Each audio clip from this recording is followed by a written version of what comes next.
Saan galing sir? Imus. Imus. Yan mga sir, Honda Civic na ano to sir? 2000. 2000 model no. BTI. Yan, ang problema ni sir, yung speedometer niya, ayan nag 360 na. Lumipat na dito, imbis na dito lang yan nakapatong sa yung stopper niya. Andito na, dumiretso na dito paikot. Yan. Tapos sabi ni sir, yung bago sir nagkaganito sir? Pag gamit mo siya, hindi siya accurate. Halimbawa, tumakbo ka na ng 20, hindi nasa 20 siya, di ba? Tatakbo ka ng halimbawa mga 50, 60, hindi pa rin siya naangat, nasa 20 pa rin. Pag umano ka na, pag matagal na takbo mo, halimbawa 60, nagtagal na sa 60 o 70, bigla siyang papalo agad na 60. Biglang lumulundag siya. Hindi accurate. Tapos hanggang sa ganito na siya nangyari. Hanggang ganyan na nangyari. Yan mga sir, buksan natin to para makita natin yung problema sa loob. Diba sobrang liwanag? Dang init ng ko, dang init na salamin ko pre. Uminit yung yung lens. Ayan. Naka-vlog ka. Okay lang sir. Okay lang yun.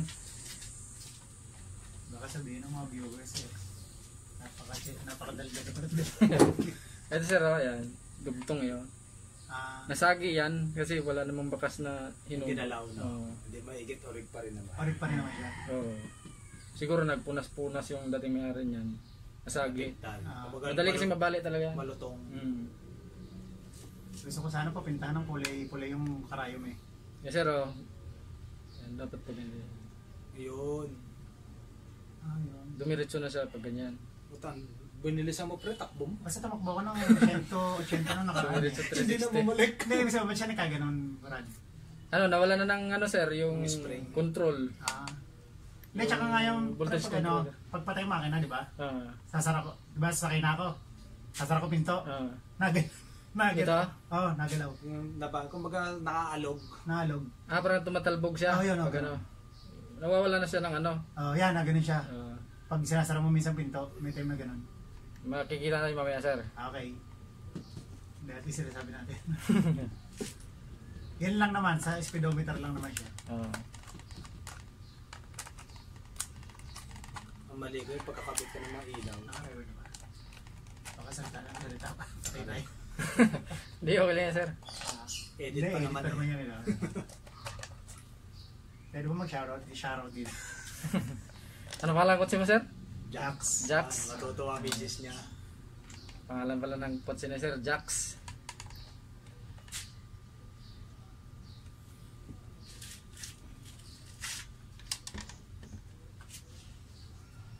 Sir, sunog yung dalawa.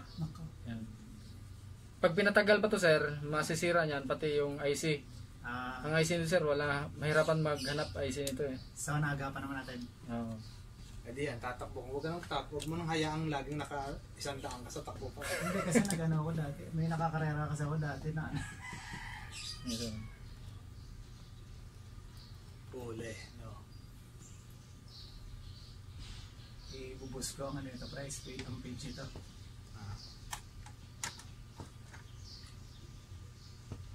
Takbong 60 lang mamaya pa. Baka matuwa ka lagi umaandar, accurate na eh. Takbong pogi. Takbong PWD.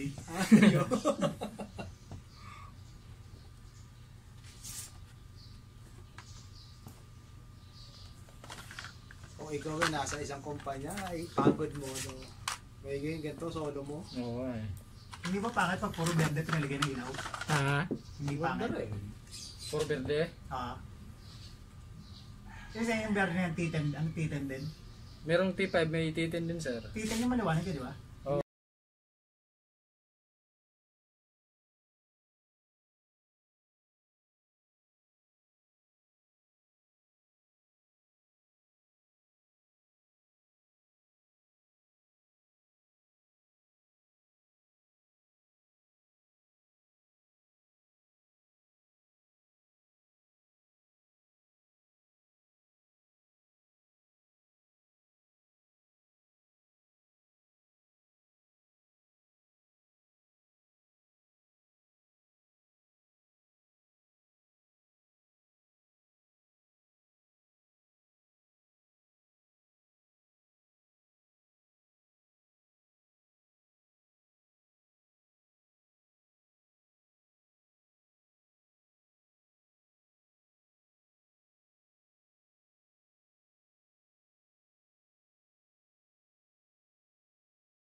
pa.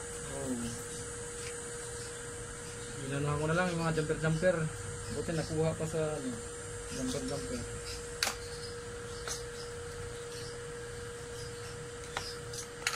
Hanggang ngayon naman, ayos pa daw eh. Matawa naman ang Oo.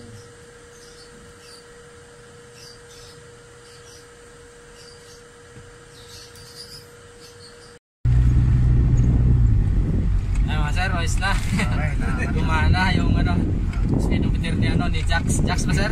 Jax. Yeah. Anong tayo dito, ano? Sir. Honda Civic na BTEC sir, no? BTI. BTI. 2000. BTI 2000. Yan. Pangalan ng kotse ni sir, si Jax. Yun, oh. Accurate na sir. Okay na, boss. Ayos. Tara, sama ka na namin sa Ingos. Saan tayo? Dito ka kaliwa? Dito sir, kanan tayo. Tapos pilta na lang tayo. Iikot kasi. Kanan ako dito? Oo. Pilta tayo doon sa kapila. BTEC sniper. Tapos kaliwa doon. Oo. Sikot tayo. Kapilta.